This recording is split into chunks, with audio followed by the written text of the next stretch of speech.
Holiday songs. 1. Sailing away on a summer sea, out of the bleak March weather, drifting away for a loaf and play, just you and I together, and it's goodbye worry and goodbye hurry. And never a care have we, with the sea below and the sun above. And nothing to do but dream and love, sailing away together. Sailing away from the grim old town. And tasks the town calls duty, sailing away from walls of gray. To a land of bloom and beauty, and it's goodbye to letters from our lessers and our betters, to the cold world's smile or its frown. We sail away on a sunny track, to find the summer and bring it back. And love is our only duty. 2. Afloat on a sea of passion. Without a compass or chart, but the glow of your eye shows the sun is high, by the sextant of my heart. I know we are nearing the tropics. By the languor that round us lies, and the smile on your mouth says the course is south. And the port is paradise. We have left gray skies behind us, we sail under skies of blue, you are off with me on lover's sea, and I am away with you. We have not a single sorrow, and I have but one fear. That my lips may miss one offered kiss, from the mouth that is smiling near. There is no land of winter, there is no world of care, there is bloom and mirth all over the earth, and love, love everywhere. Our boat is the bark of pleasure, and whatever port we sight, the touch of your hand will make the land the harbor of pure delight. Astrolabius. The child of Abelard and Heloise. 1. I wrenched from a passing comet in its flight, by that great force of two mad hearts aflame, a soul incarnate, back to earth you came, to glow like stardust for a little night. Deep shadows hide you wholly from our sight, the centuries leave nothing but your name, tinged with the luster of a splendid shame, that blazed oblivion with rebellious light. The mighty passion that became your cause, still burns its lengthening path across the years, we feel its raptures, and we see its tears, and ponder on its retributive laws. Time keeps that deathless story ever new, yet finds no answer, when we ask of you.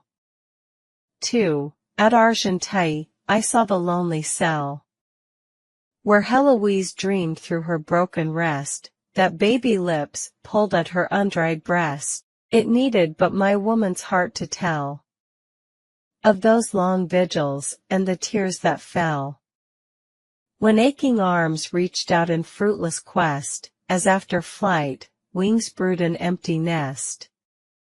So well I know that sorrow, ah, so well.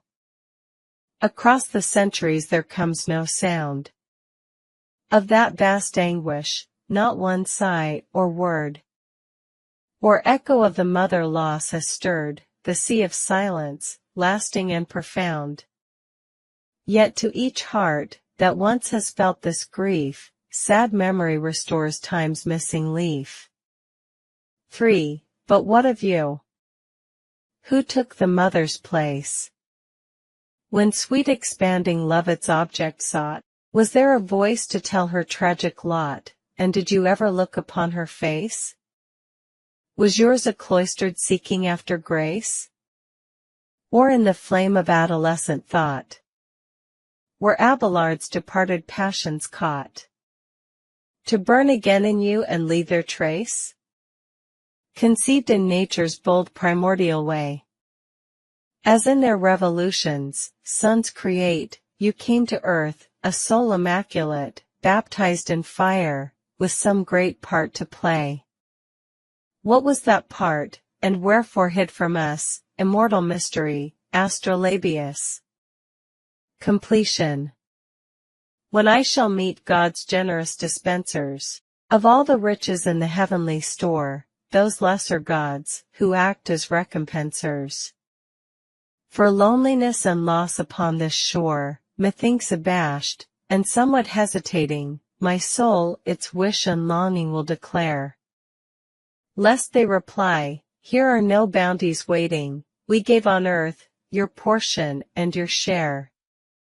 Then shall I answer, yeah, I do remember the many blessings to my life allowed. My June was always longer than December, my sun was always stronger than my cloud, my joy was ever deeper than my sorrow, my gain was ever greater than my loss, my yesterday seemed less than my tomorrow, the crown looked always larger than the cross. I have known love, in all its radiant splendor, it shone upon my pathway to the end. I trod no road that did not bloom with tender and fragrant blossoms, planted by some friend.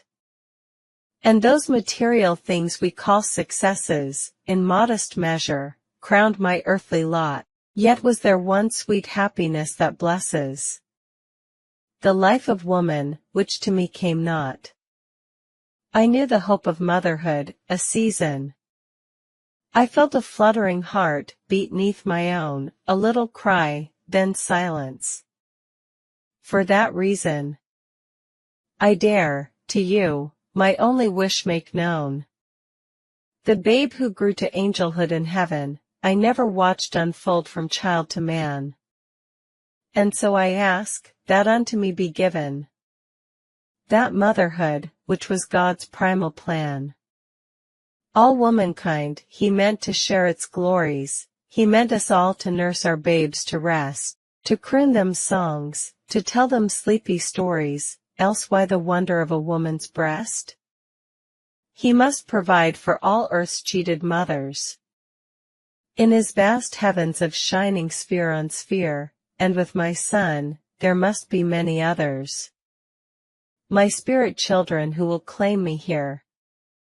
Fair creatures by my loving thoughts, created. Too finely fashioned for a mortal birth.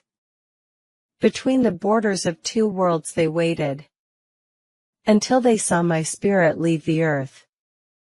In God's great nursery they must be waiting, to welcome me with many an infant while. Now let me go and satisfy this longing, to mother children for a little while. Sleep's treachery. As the gray twilight tiptoed down the deep and shadowy valley, to the day's dark end, she whom I thought my ever-faithful friend, fair-browed, calm-eyed and mother-bosomed sleep, met me with smiles. Poor longing heart, I keep sweet joy for you, she murmured. I will send one whom you love, with your own soul to blend. In visions, as the night hours onward creep, I trusted her, and watched by starry beams, I slumbered soundly, free from all alarms. Then not my love, but one long banished came, led by false sleep, down secret stairs of dreams, and clasped me, unresisting in fond arms. Oh, treacherous sleep, to sell me to such shame,